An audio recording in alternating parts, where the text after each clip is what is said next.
Hola, peoples. It's so weird because we're doing it from a different software, so it loads differently. But hi, y'all. Hopefully, everyone's having a great day.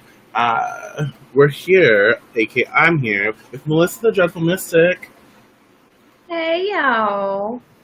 and we are going to be talking about basically same shit applies. And if you see me looking over here, it's because I'm sharing this all.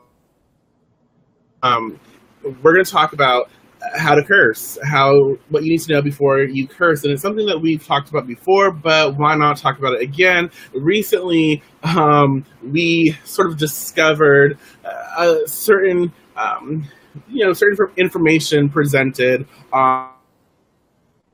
And just it was crazy. It did not align with what we teach, and we felt like we should talk about this again. So if you guys have any questions about malediction, if you have any questions about how to curse, what you need to know, anything of that nature, feel free to comment and we will do our best to respond. As well, if you want to talk about anything specific, it doesn't have to be malediction at all. If you want to talk about anything in regards to the craft, anything that we talk about, tarot, crystals, all of that, we're here for a while, so you can ask your questions and we'll do our best to respond. Sorry if I'm like looking all over the place, trying to go over here and share. But so, Miss Melissa, Yep. what would you say it's very important to do before you decide that you're going to actually follow through with cursing someone? Well, it's always good to know who you're going to curse. That's true. Not just assume that something has happened and just throwing curses out to the wind to hit whoever because you're busy at the moment. Not that we haven't all been there. I mean, trust me, I have. There's been many times where I've been like, fuck everybody. But yeah, you need to know who your target is. You need to understand why you're actually cursing someone and that it's not over something that doesn't deserve all that energy because cursing takes a lot of energy. Hi, Yoli. Hi, Yoli. So, Yeah. yeah, cursing takes a lot of energy. So, you better be damn certain of what you're doing and why because you're about to put a ton of effort into teaching someone a lesson, So, Right. I think those are important. Yes, absolutely. So, and also, if you really don't know who the fuck you're cursing, like if you're just throwing a curse out, you're just like, you feel it and you want to throw it out. The thing about that is, cursing, no, darling, you didn't miss anything. We just started. Well, hello, Rachel, the Spirit Witch, and Sherry, Wisdom Cricket Song. Check out their pages. Well, hello, darling. So basically, if you throw a curse out or try to curse someone and you don't really know who it is or a situation, you're just like throwing it out there, it's a waste of energy. It's a waste of your time. It's a waste of your skill set because you're supposed to put, that investment in, and if you don't know where to send it, you don't really know if that energy that you send out is going to hit your target because you don't know your target. So that's something to take into consideration as well. There might be other things that you can do. So, Yeah, I'm totally trying to share this, and I'm like, sorry, y'all, I'm looking everywhere. it's all good. So definitely you want to know your target. And also you want to check out, and we're definitely not the people just going to tell you that you should or should not cast a curse. That is your right and your responsibility, and that is up to you to decide to do with what you will. Okay, that's a really good question. We'll talk about that in a second, Amanda. But you really want to know if it's worth your time, because when we channel curses, when we channel that maledictive force, we feel some type of way, and that energy really builds inside of us, and so that can really change our atmosphere. That can change the way we even interact with our peeps. We can actually be really cunty, and not it's not their fault, but we have to channel that energy at that time, so we might respond from a very cunty place, because that will fuel our work. So before you cast, ask yourself if you're willing to be attached to that energy, to invest yourself into it, and if you're willing to be a little cunty when necessary. So that's kind of okay. So let's see. Can I do this? Do you have to be detached so you aren't trying? Do you have to be detached so you aren't tying yourself to the curse, or would that be where banishing comes in, that was talked about by y'all before? Well, okay. This is your spell. So y'all are going to, you're going to be attached in some way. This is your spell. But when casting it, that doesn't mean you have to put your essence into it. You can step into a place of, well, for one thing, you're going to be in the spell zone. But you can step into the place where you're channeling something other than you. Whatever spirit you're calling into to cast this curse, whatever you're doing, whatever you're tying into this curse. But yeah, you are going to have, it's also your energy. Your energy is fueling it, so you will be attached in a certain way. That doesn't necessarily mean that there's going to be any backlash. A lot of that has to do with your beliefs and what you as a witch, understand about your abilities and what you're trying to do. If you believe that you are going to have repercussions because you are casting a curse, then you're probably going to have repercussions because you're casting a curse. But yeah, you don't necessarily have to have it so that attached to you. You know what I mean? It is up to what you believe. It's up to what you actually think. So that has a lot to do with it. And personally for me, whenever I cast a curse, I'm in the moment. Very rarely is it something extremely thought out. It's kind of spur of the moment, but at the same time, I know exactly what I'm going to do.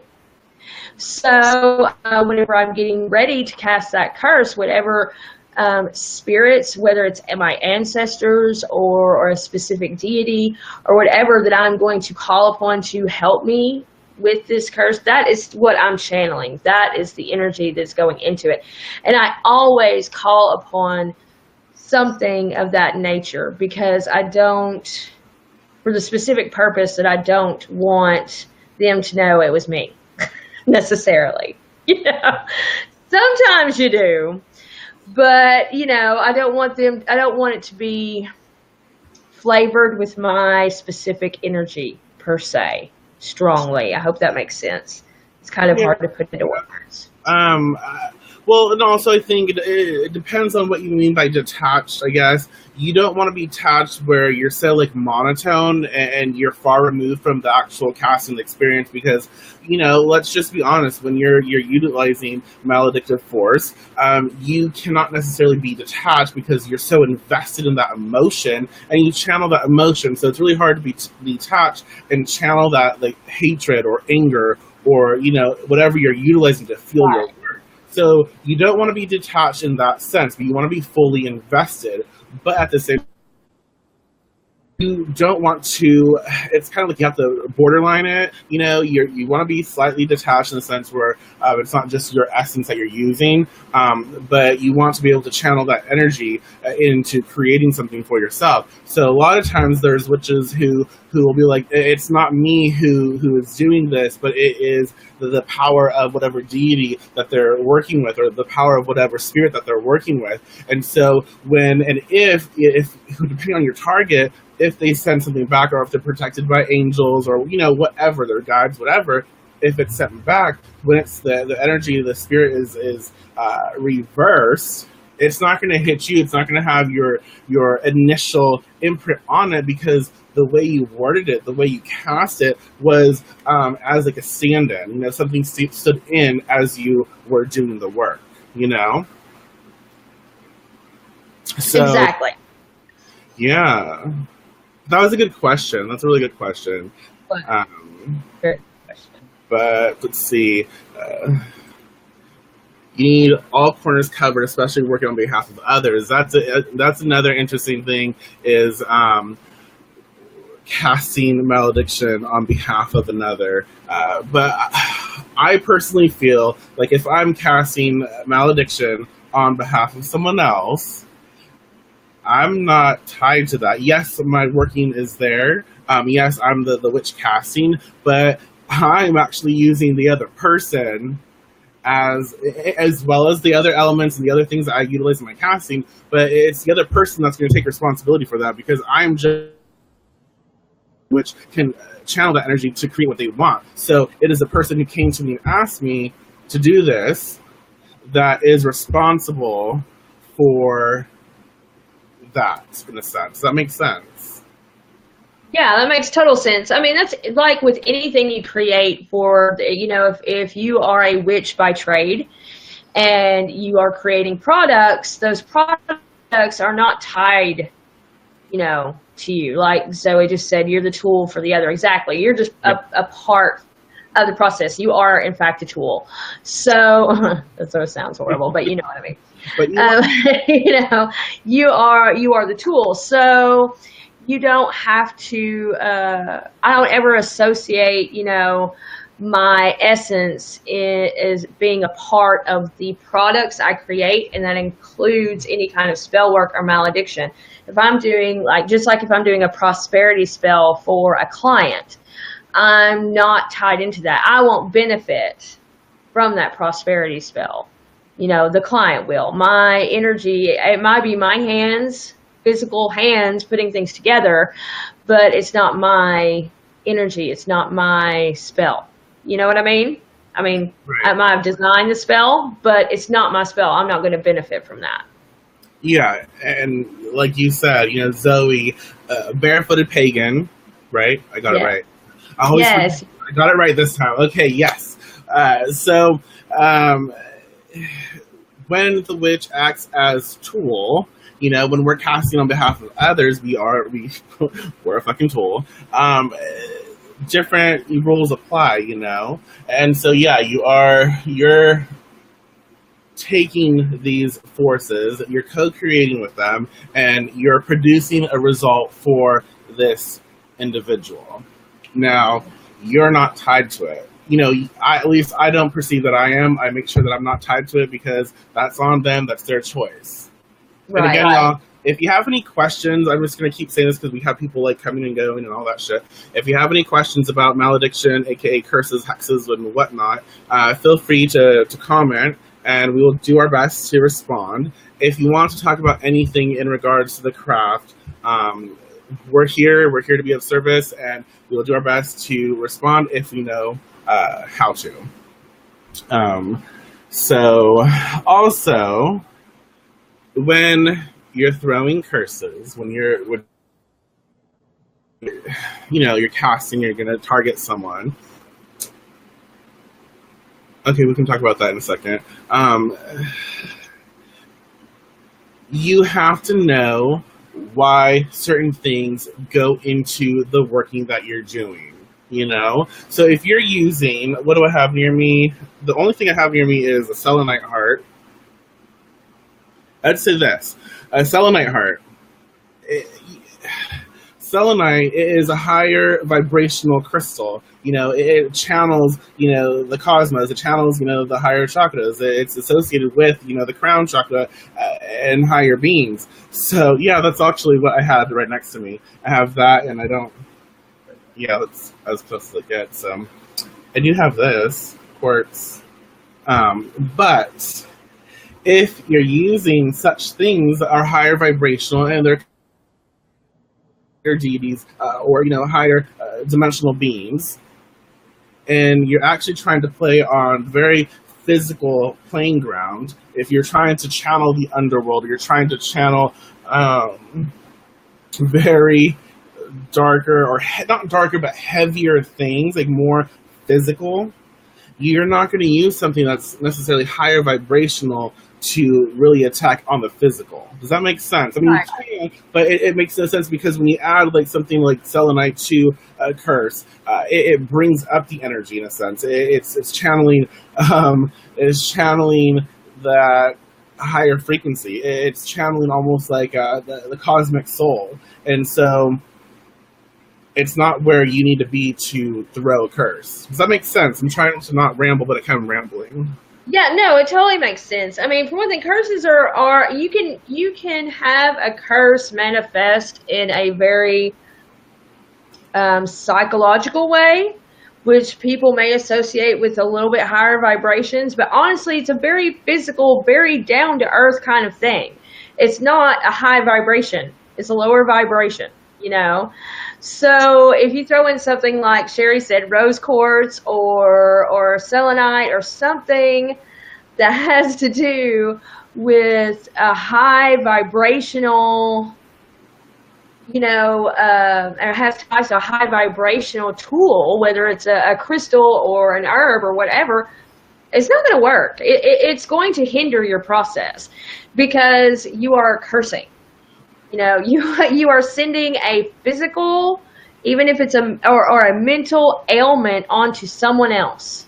Right. So a high vibration is not going to help that process. And when you think of magic as energy, and the fact that energy flows in the fastest way possible, the path of least resistance, then throwing in something with a high vibration is just going to fuck your shit up. It's going to mess things up, because it's like, whoa, what does this have to do? You just basically put a breaker, if you think of a magic as electricity or water, even, you basically put a dam in the way of your flow that's going to have to find a way to move around. So you've hindered yourself. Well, and also, so make sure. Sorry. No, you're fine. I was just going to say that.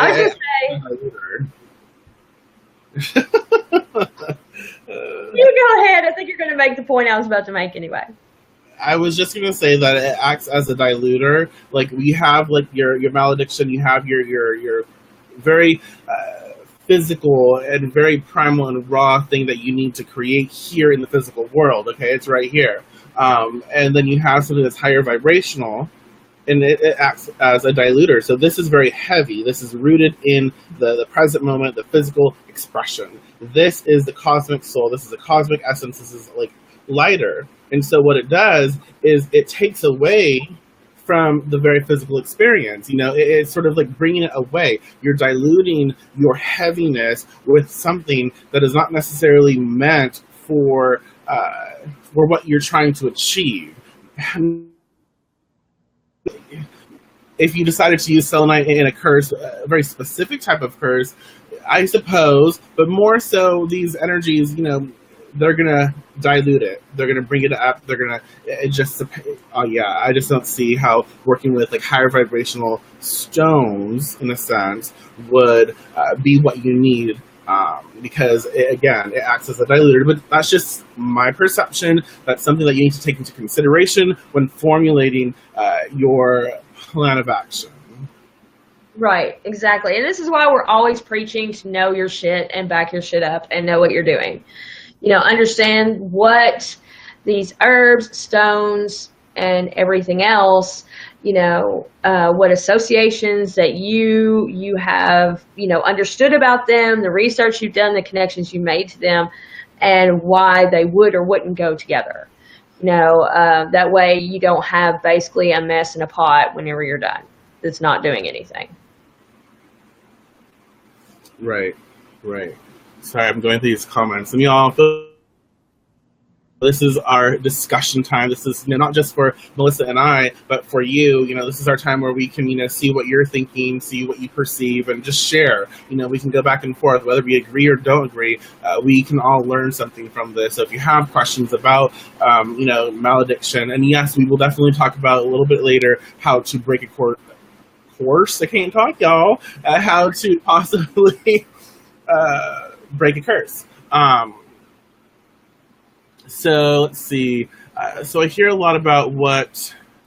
You send out coming back to you, hex or curse wise. So how would one prevent that sort of energy from eventually coming back to you in a harmful way? Well, honestly, it really just depends on your perception of the curse, because, and like Melissa and I have expressed before, curses and malediction isn't always bad, especially not for the individual casting. Usually, most often, we have a reason for cursing. We have a reason for directing that energy and changing someone's path. We have our reasons. Our reasons fuel us. They give us that inspiration, that motivation. And so, in our mind, we are justified to do what is necessary. And so, it's not bad in our mind, because we were placed in a position where we had to make a decision to act. And we did. And we followed through. Exactly. So, it can be very therapeutic for the witch. So, yeah, it's not, yeah. Right. I mean, again, it is all based on your perception. And hello, Catherine. It's all based on your perception, on what you believe. If you believe that a curse is going to come back to you and be way worse, then that's what's going to happen. So, because you're basically, doing the whole self-fulfilling prophecy kind of thing. But, and also, I mean, there's always ways. For one thing, most of us protect ourselves, as far as we have protections on our house, on our property, on ourselves. I mean, those protections aren't just, or shouldn't be just, aimed at negativity that is undeserving. You know what I mean? The whole reason that you have these protections should protect you from anything and everything. So that should play a big part in what you're doing. Right. So, it's most of it is based on beliefs and how you believe, like Michael expressed, but at the same time, protection is part of our arsenal. We should know how to use that. So whenever you are regardless of whether you're throwing curses or not, you should have protection wards and things to protect your home from any type of invasion of detriment to you. So, and that's something that I believe that everyone should really have a good handle on before they even try cursing or anything like that. Because once you understand how protection and things like, healing works, then you can understand how to curse on it. Right. And then not just that, like our connection to spirits, our connection to ancestors.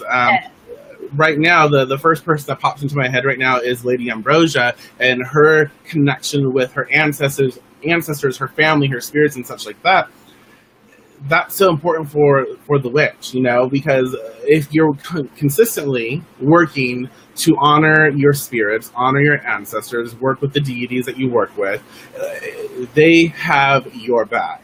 So when you are casting, again, you feel justified when you're casting and casting from that space. Even if something were to return, your people, your spirits have your back. And that's something that I feel like we lose sight of, we lose understanding of, because we're not constantly and consistently honoring our spirits. Right. Yeah, and I mean, there's a lot to be said of, I sort of caught a little glimpse of what Winona just typed up, and she said that, she's always been told to be conscientious of what she puts out. That still holds true whether you're putting out something positive or negative, Right. from your perception. Healing, you could do, you can do a healing for someone and hurt them. Because sometimes people need to go through their own process of healing, and you stepping in to speed it up, even though you have good intentions, you can actually make something like that a lot worse. So just because your perception is I'm doing good doesn't necessarily mean that what you're doing is good. And so you should always be conscientious of everything you put out, regardless of what you're doing. Like I said, in many of our videos and in my videos, people don't curse on a whim usually. Those of us who are secure in our practices and have done this before, and accept the learning of hexes and curses, we don't just do it on a whim. This is something that we do with conscientious thought. Otherwise, you don't reap the benefits. You don't get the therapeutic, experience of taking a stand and standing up for yourself and putting back out there what you didn't even, deserve to get in the first place. So it can be very empowering. And if you're just casting on a whim, regardless if it's cursing or for benefit, you're not really getting to learn from that experience and grow as a witch. Right. So always be conscientious of what you put out, regardless of what it is. Well, and at the same time, we have to consider that just because this is something that we also consider is when, again, I know it's freaking hot in here, y'all. When we're talking of malediction, okay, yes, it's a curse.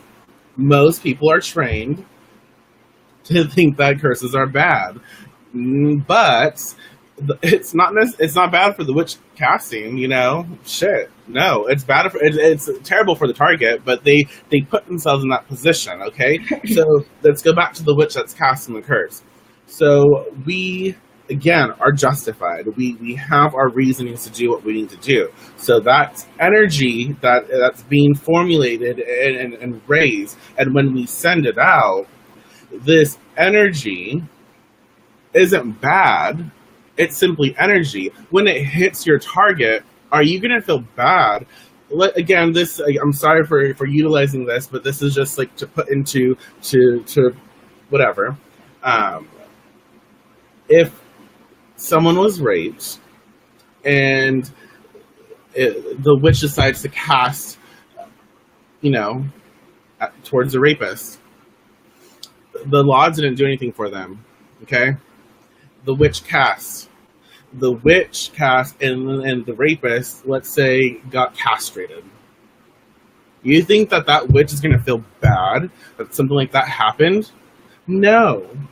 Because so a lot of times when we think about when our work hits the target, we're not going to feel bad, and if you're going to feel bad, don't do it. So when you hit your target, you don't feel bad, you feel liberated, you feel justified, you feel great. Okay, and so that energy will return to you. Exactly. So that's just things to consider.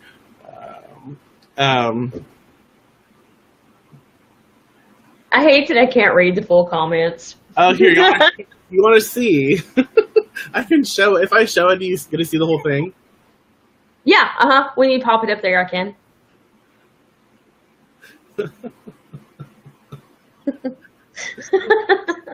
Yes. Robert. Okay. Oh. Well, that's True. okay. Agreed. It's not always our place or our business to get involved, whether to heal or curse. And that's that's interesting too, because that shows us, if witches are agents of balance, if we are of service to the earth, it's not our place to judge a situation. We are of service, and so when we act upon things, we we're not here to judge that. We're here to live it, to experience it, to put it forth. So it's not my place to judge what y'all do, and it's not really my place to judge what I do. Really, I just I do what I do and honor it. Mhm. Exactly. I mean, be strong in your convictions, even when they're stupid ones. And you realize later that that was totally dumb. At the time, you felt completely justified in believing what you believe. So honor your convictions, honor your strengths, honor what you believe. It doesn't really matter what the fuck anybody else says or does whenever whenever they're talking about cursing or whatever. It doesn't matter. I mean, you can take what we say totally with a grain of salt, because this is our perspective. Right. Do you, and be proud of how you do it, but make sure you do it with conviction, and just be open enough to look at things from other perspectives, whether you decide you want to agree with that or not. But definitely, have your convictions and believe in them, and don't be hard on yourself. Right, right. And to kind of slightly go back to energy being regurgitated and such, recycled, I should say. Whatchamacallit? What am I trying to say? I'm like all over the place over here. But no, when energy comes back to us, if you're thinking that, oh shit, I feel bad for what I did, then you're gonna taint that energy. So if it comes back, it's going to go through that filter of your mind where you're attaching to it the negative connotations of it. So you're going to create that, again, like Melissa said earlier, that self-fulfilling sort of prophecy, in a way, is you're going to make that come back to you, and you're going to make it come back hard and harsh, and not in a good way, So it's just not going to be good. Right. Which is why you should feel confident and stand by your spells, no matter what they are. I can't tell you the times that I've cast a spell, regardless of whether it was a curse or just, a spell to benefit myself or my family in one way or another, and thought this isn't going to work. And sure enough, it doesn't work. Because Here I am thinking, oh, I don't feel like I did that right. I don't have confidence in that, Right. My hubby look at a fan because he knows him. Thanks. So nice. Well, and in Utterly Wicked, as Diana was expressing, Dorothy Morrison gives like 3 basic rules to apply before you cast a curse. Does the punishment fit the crime? Does it make you uncomfortable? Are you willing to take responsibility for your actions? That's really good to consider, because you just. But when you ask yourself, sorry, I'm all over the place, but when you ask yourself if you're uncomfortable, ask yourself why, because sometimes we have to be in a place of being uncomfortable before we act. So being uncomfortable doesn't always mean don't do it. It just means I have to push through, because sometimes you're breaking you're processing your own ethics at that time, or morals or whatnot, and you kind of have to just break them. Right. Exactly. Well, and also, when you're casting a curse, you're pissed, you're mad, you're angry, you're irritated, and you're hurt. All of those emotions are uncomfortable, So there's going to be some uncomfortability there. Just make sure you, again, to quote Sherry, Cricket song, which know yourself, understand why you feel uncomfortable, like Michael said, and what it is. It might not necessarily be a hindrance in your cursing process. Right. So let's see. Miss Rachel, the Spirit Witch, she asks us, what do you guys think about doing malediction for clients or friends that want to curse someone? It doesn't bother me. I have actually helped in cursing for friends before. I personally do not have any kind of cursing spell work, like specific spell work for sale at the moment. But I do offer things in my shop that can be beneficial Right. to malediction. So, honestly, for clients, it's one of those things that it hasn't really come up for me. So I'm not really sure. I think, I'm not really sure how I feel about it necessarily, mainly because I don't have experience in taking money to perform a curse. I don't know. If it happens, I'll let you know. I'll let you know how I feel. I hate to really express. I mean, I have my own reasons to be slightly hesitant about it. But honestly, I don't really know until it happens. So I hate to say that I would never do it, because as soon as you do that, you're going to do it. Something's going to happen where the universe is going to be like, oh, really? Here, let's see. Exactly. So, yeah, I've done, actually, I've used malediction for not a lot of clients, because it's something that I'm very hesitant about, because my malediction practice is very specific, and I seek results, and that's what I'm gonna get them, and so I screen my shit when it comes to offering such a service to a client, because most often than not, a lot of times when people want to use curses, it's actually on someone they know. And so when it works, you can't really reverse certain things. And so when it works, it's like you can't take that away. And so I've done a few, and I've also done quite a few for friends and such, and I've helped in creating that. Also, I have created certain products that are, specific for malediction, to help the practitioner to do so. And I've heard a lot of interesting feedback on some of these products that are very, very potent results. And so, yeah, it's hard to say one way or the other. You just don't know. And for me, each case, when it comes to malediction, is going to be independent of others. You can't really judge anything based on anything else, especially when you're cursing. You have to just take it head on in that moment. Right. Exactly. And it's like Zoe said, it's not a take back thing. So probably honestly, that is one of the main reasons why I've never really offered malediction spell work as a product, because it's not a take back thing. Hex breaking is not something, or removing a hex or a curse is a complicated process. Right. So at least one that actually works and is an actual curse. Right. So it's just not.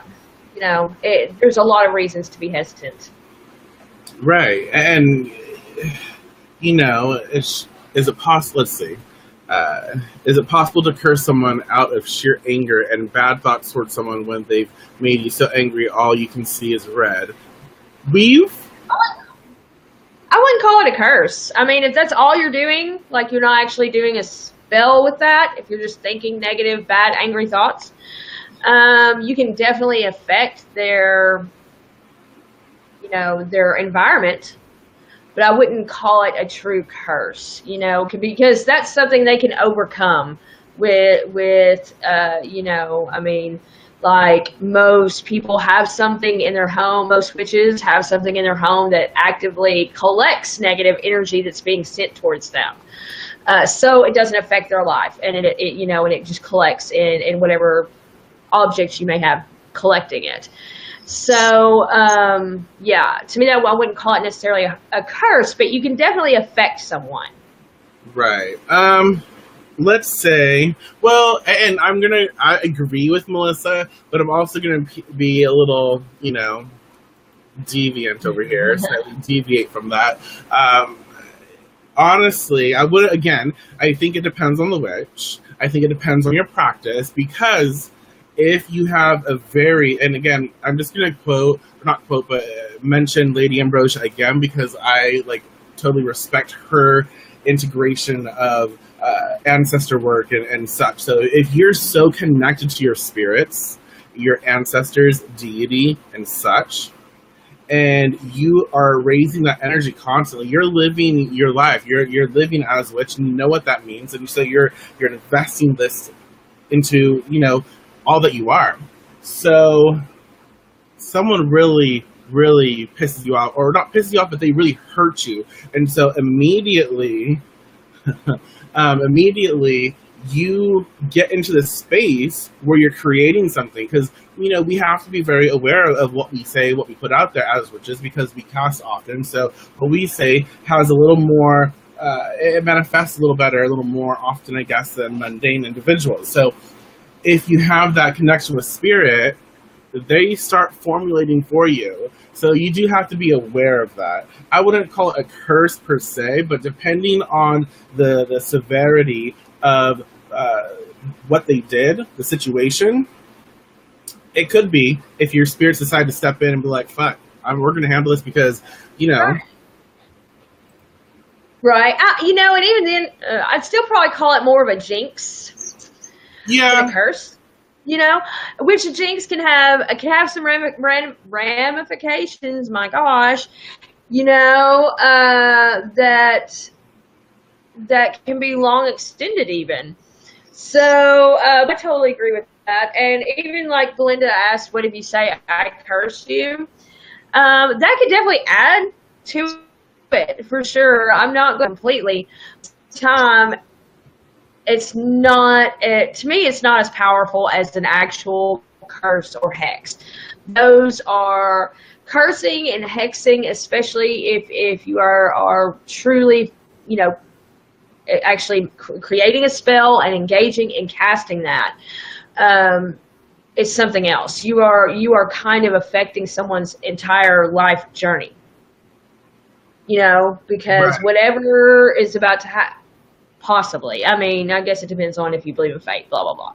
But, you know, you are altering what they could have been doing because you're affecting their life with a true curse. That, to me, is one of the reasons why actual curse breaking is a challenge, because it's deep-rooted. It's not something that you can wash off, necessarily. Right, and again, yeah, it just depends. I said, no, that's absolutely, I agree. I was just going to agree with you and say that, you know, removing a curse can't always be done. It doesn't matter how strong a witch or practitioner you are, it just can't always be done. And sometimes it just, even if it is lifted, there are things that are left that sometimes can't ever be healed. You know, there's a sort of like a mind fuck that happens depending on the severity, again, of the malediction. There's a space in the mind that just can't be like replaced, you know? Right. Right? Yeah, and that's another thing, is there's, you know, residue is left, yes. And people can say they can heal all sorts of things like that, but there's always going to be that. And again, it depends on how long. I don't know why this is making me think of like possession, but it depends on how long that curse has been, you know, activated. How long the individual lived with that, what type of curse, the type of witch. Was it one witch? Was it more than one witch? Were they all powerful, like potent, or were they not? What ingredients did they use? You know, there's so many different things that are considered when you're trying to remove something. Right. So yeah, it's what's the belief in whoever has the curse. Like if you can create the ramifications of being cursed, even if you haven't been cursed, because you believe so much that you've been cursed, if that makes any sense. You can you know, create that environment for yourself if you believe that you've been cursed. A lot of times that's the case for a lot of people. They think they've been cursed. There isn't really a curse placed on them. And that's why those things are kind of easy to remove once you remove the belief that, oh, I've been cursed. But if someone actually has been cursed and they know they've been cursed and they feed into that belief, it makes it so much more challenging because that person is now actively aiding in that curse. Right. Let's see. Marietta, what about envy? I think works better than curses. I don't know. Envy is I wouldn't want to work with envy. I mean, if I'm placing it on someone else to be envious of another person, maybe, but I wouldn't want someone to be envious of me because envy leads to harsh realities. Envy leads to harmful shit. So I wouldn't want that to be attracted to me, I wouldn't want that. Ask any famous person. Any famous person that's always in the spotlight, they will tell you what envy does. People envy them, and it makes their lives hell. So, yeah. Using envy as you targeting envy, placing that on someone to another situation or another thing. Ooh, you could have fun with that, but I wouldn't want someone to be envious of me. So you could use envy in a curse and direct that somehow. And that would be just fucked up. So that's cool. Yes. Yeah, psychological curse. And there's just so much fun that can be had with a malediction, with curses, and really it goes back to the beginning where you just have to know what you want to do. Be ready to take action. Be ready to take ownership of the work that you do, and realize it's not always going to be a bad thing, especially when you feel justified. It's very therapeutic and very healing for you, so it's all good. Okay, so how do I block the effects of a curse I cast? How do you block the effect of a curse you cast? How are you wanting to block the effects on the person you cast? Or are you talking about blocking the effects, some sort of ramifications that may fall on you? I'm not sure. Yeah, Tammy, so if you could clarify that, we will be able to respond. So do you want to know how to block the effects, like Melissa said, of a curse you cast, or you want to on yourself, or do you want to block it from your target? Are you trying to stop your curse? Right. Because to me, that's a whole it's a whole different thing. So, and can be very challenging. And this is why we. The importance, and again, we're going to quote, Lunar Wisdom Cricket song, "Witch, know thyself," because if you cast something and you're like, "Oh shit, I didn't want to do that," or "Oh fuck, I fucked up," it's kind of too late. I mean, it's not necessarily too late, but it is at the same time. You kind of have to do. You're going to do a lot more work trying to fix that than anything else. Yeah. Right, exactly. You can't. Sarah, we love you. It's just, there's not a simple 1, 2, 3 easy fix for of a spell. In fact, you can't really change the course of a spell necessarily. All you can do is counter cast. So if you're trying to block the effects of a curse that you've cast on someone else and stop it from hurting them, chances are it's already hurt them. So you're going to have to do a bunch of work, not only to repair what you've damaged, but also to cast again, to block whatever else could follow. Right. So it will be a lot of work, and it's like Zoe said, if you have any doubts, just don't do it. That's a good question. Amulets against curses. Okay, but I wanted to say that as well. It's going to be a lot more work, like we've already expressed, to counter what you've done. And again, it really just depends on the length of time that it has gone by, as well as the initial fuel for the spell. So, like, if you're really passionate about that shit and you're really angry and you feel that, and it got there, so there's just so many factors that you have to take into consideration. But like Melissa said, you're going to have to do things to neutralize that energy. So depending on what you did, you can surround their poppet that's intended to be that target with, let's say, a sponge. Surround it with a sponge and cast where any of that energy, it's going to soak into that sponge. It would be really perfect if you use a lot of water energy in your cursing with the sponge. So you want to like sort of deflect that energy or reroute it. Right. Yeah, and then you have to understand that whatever energy that you raised while casting the curse, the original curse that you're trying to counteract, you're going to have to match that. So that's going to be a real challenge, because if you're really fucking pissed off, right, you raised a lot of energy. So are you going to actually be able to raise that much energy in regret? Because that's what you're feeling. You're feeling regret. Oh, I shouldn't have done that. So are you going to be able to raise that much energy to counteract that curse with whatever else? To me, that to me is probably the biggest challenge of it all. So it's best just to make sure you are doing what you're doing for a reason. Right. Hi, Luce. I think, though, like, with that being said, I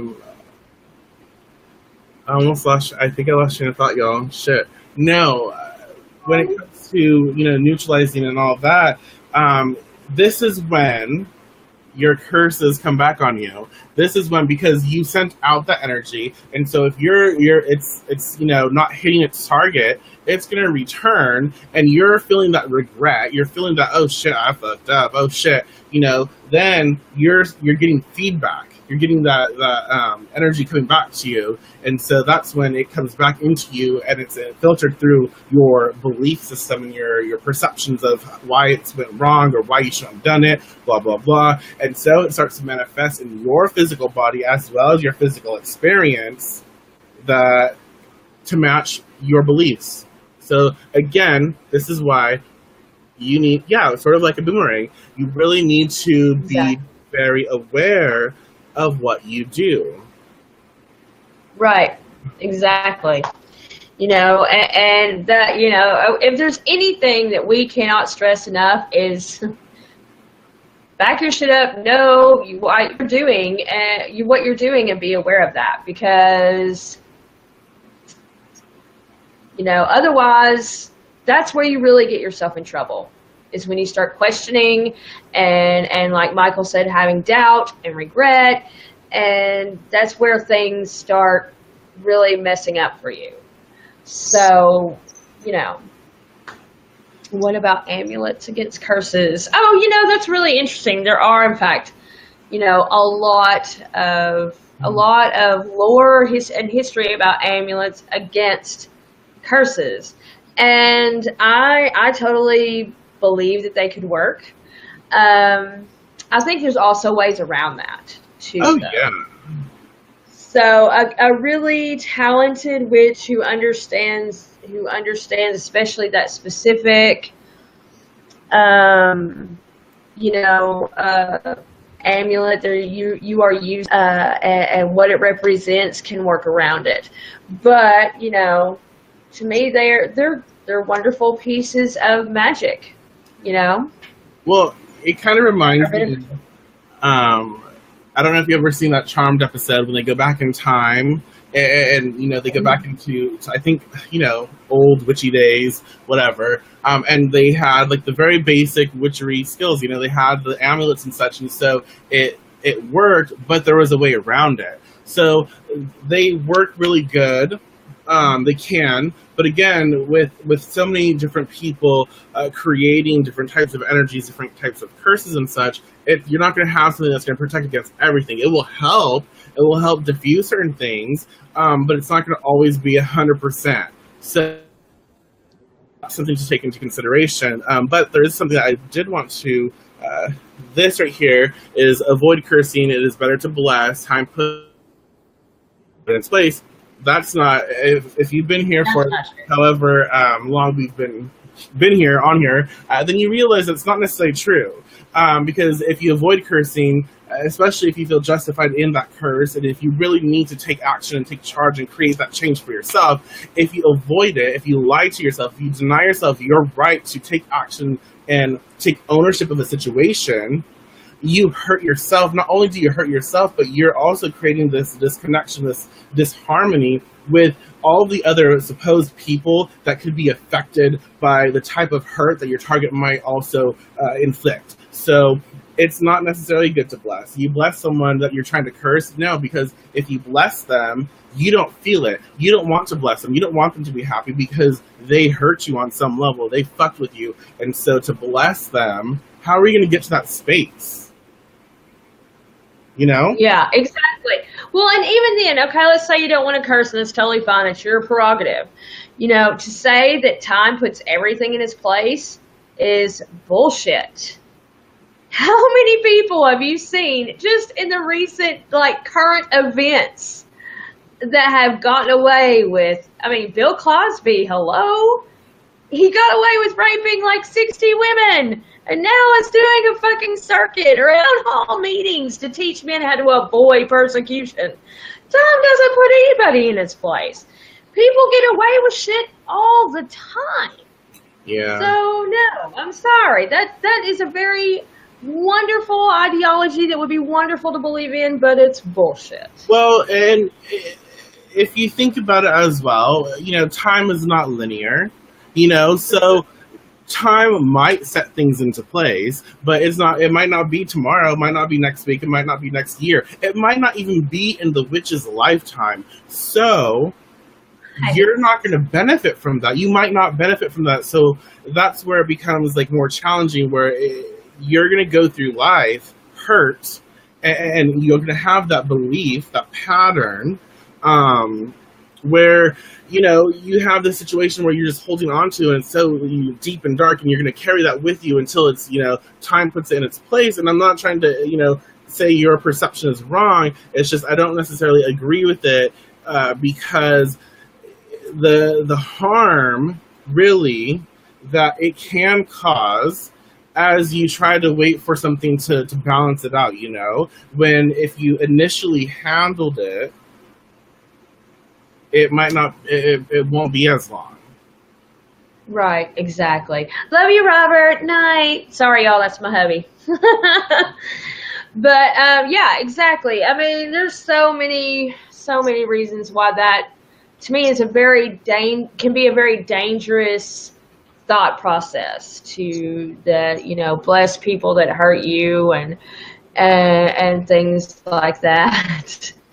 Because you know, not only for what it's going to do to you, but also what can happen when you know, how do I put this? What may happen to other people because you chose not to act in any way but to send love and light. Well, you know, we see that often in life, you know, and it's not, and again, we have to be very, you know, aware of how we express ourselves. It's not necessarily we're putting blame on anyone, but we've all been in a position where we could have said something and we felt like we should have, but we didn't, and then we saw it progress into a very downward spiral where people were hurt, situations were terrible, and that we connect it back to us. And if had we done something, it could have been prevented. All this other shit could have been prevented, but we're so scared of our own voice or taking action or way that we shut the fuck up and we don't say shit.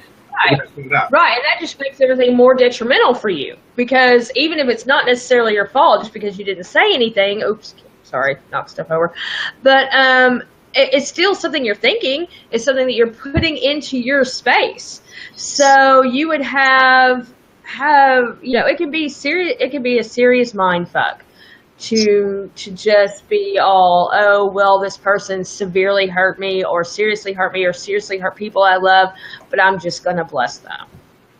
Right. That's the main point, that we're trying to get out. Again, if it works for you, if that's something that in your practice that you figure that out and that works for you, cool. That's how you need to follow. That's what you need to do. Mm-hmm. Right. See how that works in your practice if that's something you need to do. If you're not comfortable, you shouldn't do a curse if you're not comfortable with it. But exactly. Pay attention to how you are and how you feel. But it's so important that we learn to speak up and step up and do what is right for ourselves and our practice. Because even if you don't speak up and you don't do shit, that's a belief. That's a thought pattern. That is an energetic expression. And so by not voicing yourself, by not taking action, you are creating something within your own experience that will manifest daily, or eventually it will be made manifest, because you're adding that to your experience, you're adding that to your awareness, and so you're putting that inside of you as a belief that you hold true. Exactly. So sorry y'all. Ranty rant, but hopefully that makes sense, and obviously Melissa and I are very passionate about that, and we're not trying to make anyone feel uncomfortable or anything of that nature, but it's okay to have a discussion whether we disagree or agree. It's good to express our perception of things. So hopefully that makes some sort of sense. So let's see what I missed. Also wondering about there being possible lingering energy connections to people, like say you're no longer around a friend, family, or relationship partner. If the previous connect to them could affect a person negatively, how you cut that stuff away from yourself.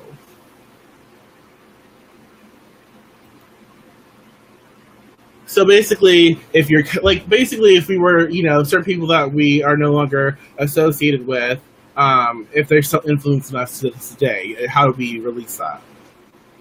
Right. I think. Okay, so basically, like how would you release the are we basically talking about cutting ties to people and how to release that energy? I think so. Yeah, I think so. That's what my perspective of that was. I hope so. So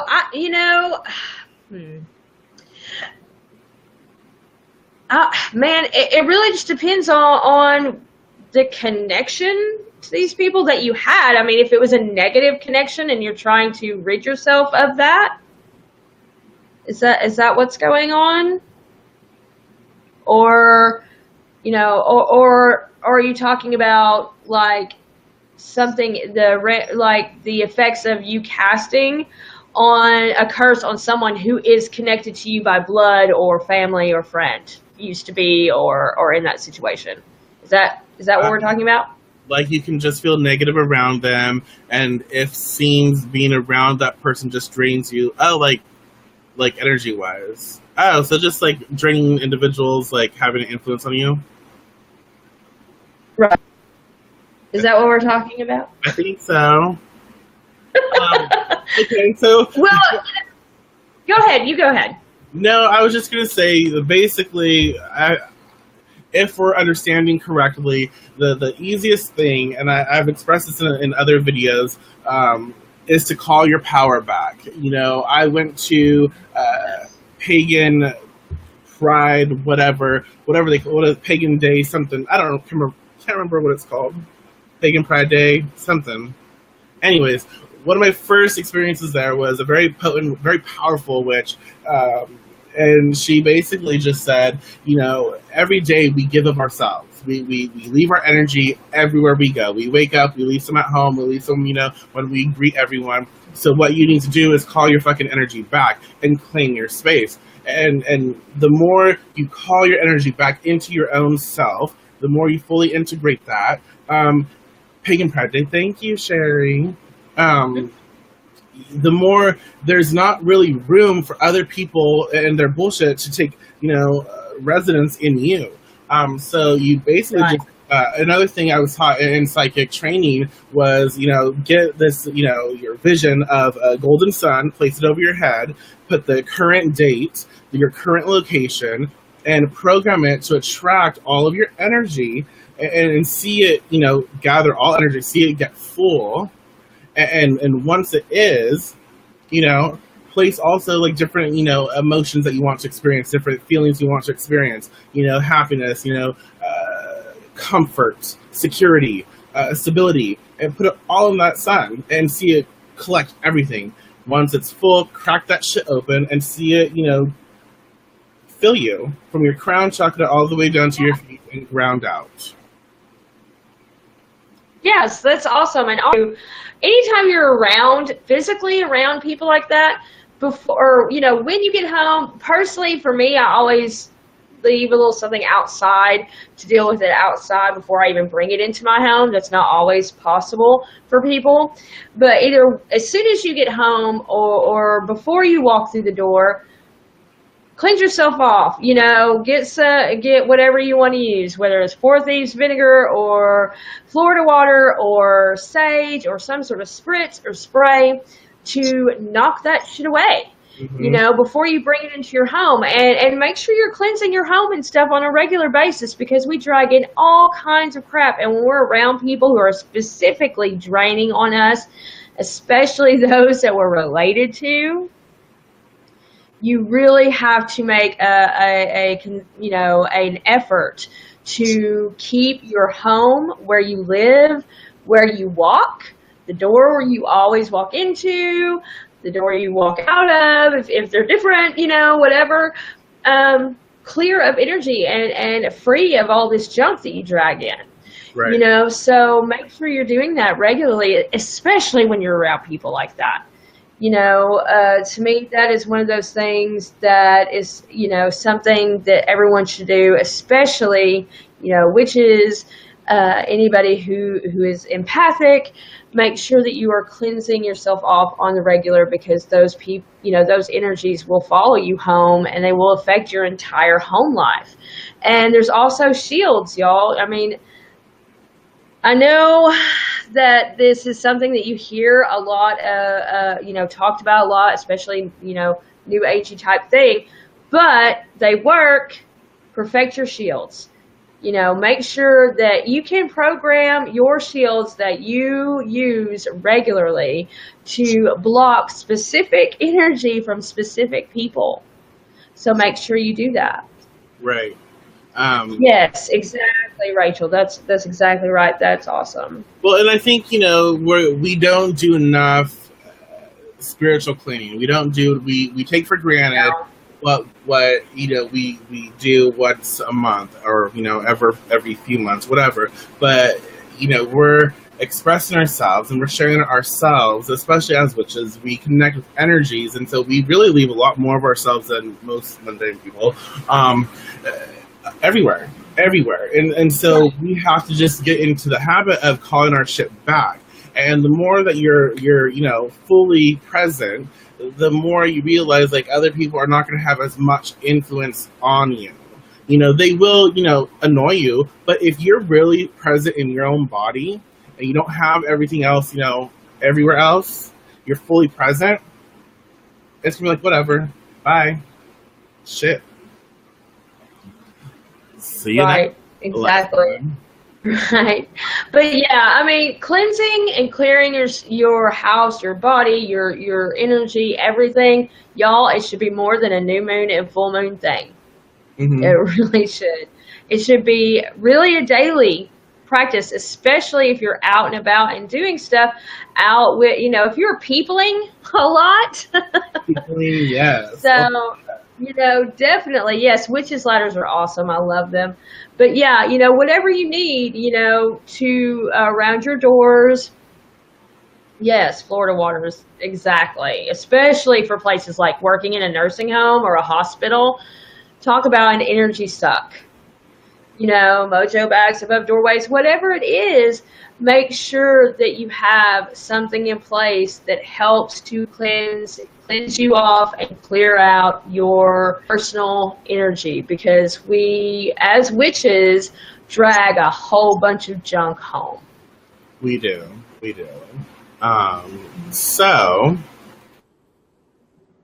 we've been rambling y'all for about an hour now, so we're gonna get ready to close up. We have some things that we have to take care of, but if you have any last minute questions before we go, we would love for you to present them. And if you're watching a recording, if you have any questions, comment on the video, and we'll do our best to be of service and respond to you if we can, or we'll put you in contact with people who can answer if we know that information.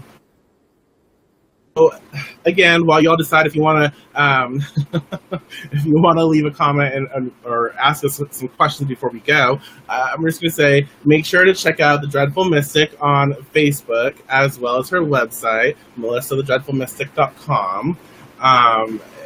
Check out Deviant Witchery, of course, on Facebook and YouTube. The Deviant Witch, obviously.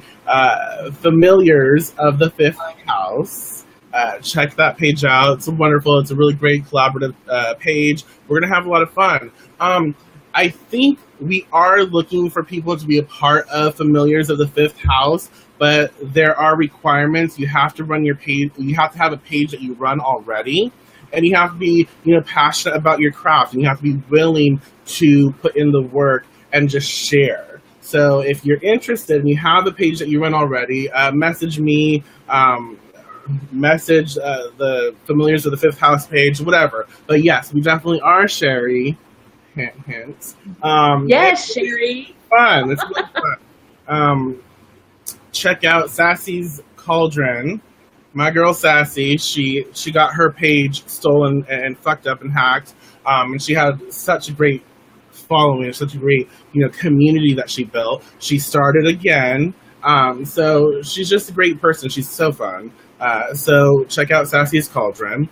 The Spirit Witch. Check out Rachel. She is hilarious. Let's just say that she's funny. Lunar Wisdom, Cricket Song, and again, y'all, if you have any, if you have any questions, comment. But I'm just trying to share all these pages that I really love, and the group. Sorry, I'm just rambling. The group, The Cauldron, on Facebook. The Cauldron, a mixing place for witches, druids, and pagans. Check that group out. It's fun. There's a lot of interesting questions. So I've had a lot of, the groups made me think a lot. So I really enjoy it. Am I forgetting? What am I forgetting? The Barefooted Pagan. Make sure you check out her page.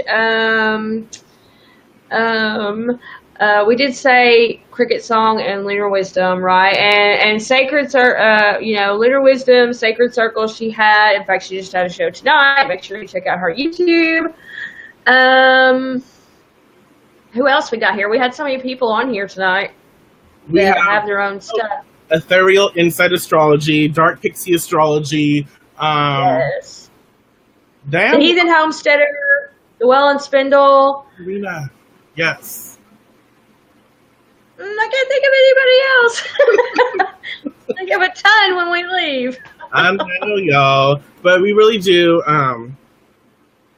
Yeah, Beth, I will. Mm-hmm. Yeah, I'll comment, or I'll put another post or something. But we'll put some comments there. We'll tag everyone. Actually, I'll do a separate post and I'll tag all the pages that we forgot to. So follow. Deviant Witchery, The Deviant Witch, or The Dreadful Mystic. We will post that soon. So, yeah. And yeah. So, we really do appreciate each and every one of you. We enjoy having this experience. We love connecting. We love talking, obviously. So, if there's anything else ever that you need of us, that you want to talk about, that you need more insight or clarification on, and we know about it, just ask us. If you don't feel comfortable commenting on any of our stuff, you can send us a message. Send a message to our page, and we will put something together for you. We will have a video, or we'll do something so we can help you. But yeah, so I guess it's time to go. Is there anything that you'd like to say before we go? Peace. No, I think you've covered everything. We love you guys. Thank you. And yeah, we'll see you next time. Jazz. Be blessed. Bye.